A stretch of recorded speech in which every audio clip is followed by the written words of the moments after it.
Hello বন্ধুরা, Trends টপিকের আরও একটি নতুন ভিডিওতে আপনাদের সবাইকে স্বাগতম। বন্ধুরা, আজকে আমরা জানব পৃথিবীর সবচেয়ে ভয়ঙ্কর 5টি সেতু সম্পর্কে। দূরত্ব কমানো, চলাচল সহজ আর মালামালের নিরাপদ বহন তথা জীবনযাত্রাকে সহজ করার উদ্দেশ্যেই নির্মাণ করা হয় সেতু। দুর্গম এলাকার জলপথ, গিরিখাত বা পাহাড় থেকে জনপদের সঙ্গে যোগাযোগ স্থাপনে এসব সেতু রাখে মূল ভূমিকা। সেতুর নির্মাণশৈলী আর প্রাকৃতিক সৌন্দর্য অনেক সময় বিবেচিত হয় পর্যটন স্থান হিসাবে, কিন্তু চলাচলের ক্ষেত্রে সেতুগুলো সবসময় যে আরামদায়ক অভিজ্ঞতা দিবে তা কিন্তু নয়। কখনো কখনো হয়ে ওঠে ভয়ঙ্কর।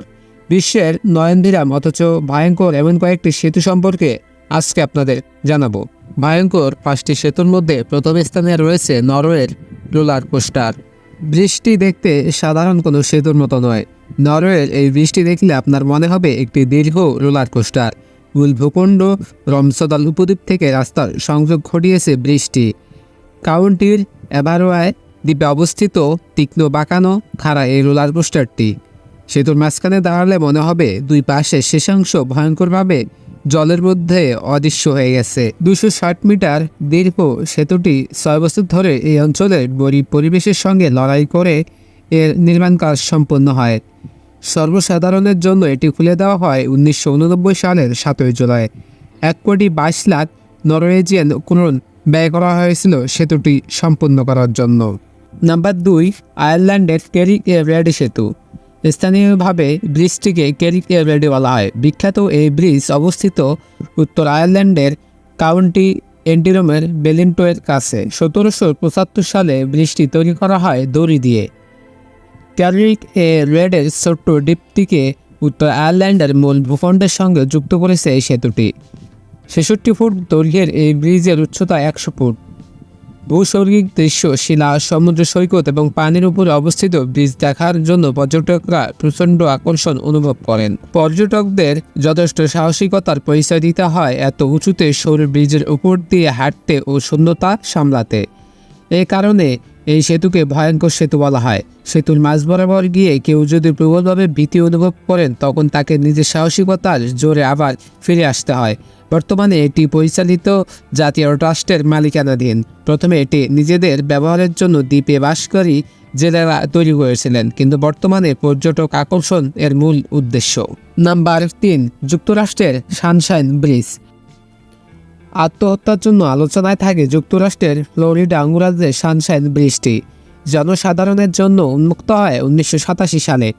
তারপর থেকেই এখন পর্যন্ত প্রায় 200 মানুষ এখানে নদীতে লাফিয়ে পড়ে আত্মহত্যা করেছেন।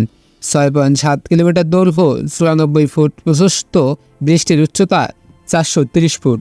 ঠিক এই কারণে নিশ্চিত মৃত্যু ঘটানোর জন্য মানুষ এটিকেই বেছে নেন। এই ব্রিজের উপর সবচেয়ে লম্বা স্প্যানটির দৈর্ঘ্য 1200 ফুট। প্রতিদিন প্রায় 60,000-এর মতো যানবাহন চলাচল করে। বর্তমানে আত্মহত্যার স্থান হিসেবে কলঙ্কমাখা সেতুটির একটি অন্ধকার অতীত রয়েছে। 1954 সাল থেকে আরেকটি সেতু ছিল এখানে। 1980 সালে তা বন্ধ হয় বড় রকমের দুর্ঘটনার কারণে। একদিন ঘন্টায় 70 মাইল বেগে তেড়ে আসা ঝড়ের কবলে পড়ে বিশাল একটি বাহক নিয়ন্ত্রক হারিয়ে ব্রিজের স্পানে আঘাত হানে। ফলে ব্রিজ ধারণ করে রাখা স্পানটি নিমেষেই ধসে পড়ে, যার ফলে ব্রিজের 1200 ফুট রাস্তা পানির নিচে চলে যায়। এ সময় একটি বাস সহ বেশ কয়েকটি ছোট যানবাহনও পানির নিচে চলে যায়। সেই ঘটনায় কমপক্ষে 35 জন মারা যায়, আরও অনেকে আহত হয়। নাম্বার 4, রাশিয়ার ভিতিম সেতু। রাশিয়ায় অবস্থিত ভিতিম রিভার ব্রিজের উচ্চতা তেমন বেশি নয়, আবার দৈর্ঘ্যও কম। তবে কেন এটিকে বিপজ্জনক বলা হয় তার কারণ হিসেবে বলা যায় স্বল্প দৈর্ঘ্য আর স্বল্প উচ্চতায় বৃষ্টি পার হওয়ায় আপনার জন্য হতে পারে দুঃসাধ্য ব্যাপার। রেলিংবিহীন পুরনো কাঠামোয় 6 ফুট প্রস্থের সংকীর্ণ এই বৃষ্টি যে কোনো গাড়ি চলাচলের জন্য কঠিন। 570 মিটার দৈর্ঘ্য ও 50 ফুট উঁচু এই ব্রিজটি বছরের অর্ধেক সময় থাকে বরফের জন্য পিচ্ছিল। এখানে প্রায় ঘটে নানা দুর্ঘটনা।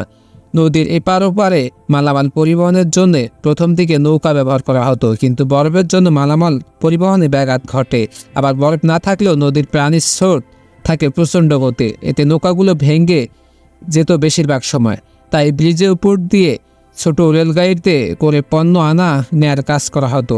এখন ব্রিজটির কিছু অংশ হয়ে গেছে। সব মিলিয়ে ভীতিম হতে পারত রোমাঞ্চকর রাফ ট্রলিংয়ের জন্য উপযুক্ত জায়গা, কিন্তু জনবিচ্ছিন্নতার জন্য তা আর হয় না। নাম্বার 5, কানাডার ক্যাপিলানো সেতু। কানাডার ভ্যানকুভারে ব্রিটিশ কলম্বিয়া পার্কে অবস্থিত ক্যাপিলানো সাসপেনশন ব্রিজটি। আপনাকে ভয় দেখাবার জন্যই ঝুলন্ত এই ব্রিজটি যেন নির্মিত হয়েছে। অনবরত কাঁপতে থাকা ব্রিজটিতে হাঁটতে হলে কিছুটা সাহস নিয়ে এগোতে হয় পর্যটকদের।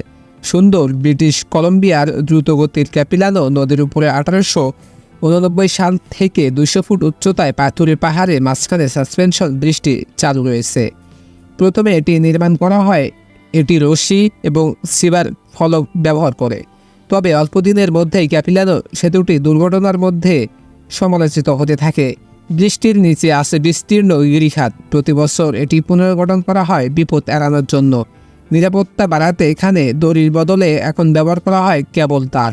1950 সালে পাটাতনে ব্যবহার করা হয়েছে কংক্রিট। সেতুটির নিরাপত্তা বাড়াতে 450 ফুট দীর্ঘ স্পান ব্যবহার করা হয়েছে। এত নিরাপত্তার ব্যবস্থা করার পরেও জঙ্গলের মাঝ দিয়ে বয়ে চলে সেতুটি এখন এমনভাবে ঝাঁকুনি দেয় তাতে সাহসী ব্যক্তিও ভয় পেয়ে যান। ভিডিওটি কেমন লাগলো? ভালো লাগলে অবশ্যই লাইক দিয়ে পাশে থাকবেন এবং মূল্যবান মতামত কমেন্টে জানাবেন। ধন্যবাদ।